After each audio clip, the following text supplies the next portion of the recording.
আজকে একটি খুব সুন্দর জায়গাতে আমরা বাপ বেটা ঘুরতে চলে আসলাম। তো আমি দেখাচ্ছি বাপা, আজকে আমরা কোথায় আসলাম?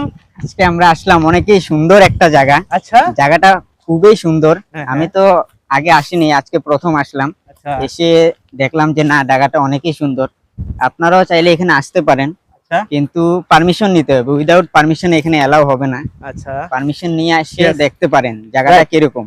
খুব সুন্দর জায়গা, অনেকই সুন্দর জায়গা, হ্যাঁ, অনেক অনেক সুন্দর জায়গা। আমি দেখাচ্ছি চারিদিকে দেখুন, খুব সুন্দর জায়গা। কিন্তু আপনারা অ্যাকচুয়ালি আমার ভিডিও দেখে আবার চলে আসবেন না, পারমিশন নিয়েই আসতে হবে, তাই না পাপা? উইদাউট পারমিশন এখানে এলাও হবে না। এলাও হবে না। তো আমি আগে দিকে দেখাচ্ছি, আরো সুন্দর সুন্দর জায়গা রয়েছে। আপনারা আসার যদি ইচ্ছুক হয় তাহলে আসতে পারবেন। অনেক সুন্দর, একদম ন্যাচারাল একটি গার্ডেন রয়েছে এখানটায়। তো আসতে পারেন আপনারা, কিন্তু পারমিশন অবশ্যই নিয়ে আসবেন। উইদাউট পারমিশন আসবেন না। আর দেখেছেন চারদিকে দেখাচ্ছি, হ্যাঁ না পাপা? চারদিকে দেখাচ্ছি, দেখুন খুব সুন্দর জায়গা। তো ধন্যবাদ রইলো, আজকের ভিডিওতে এতটুকুই। Bye bye.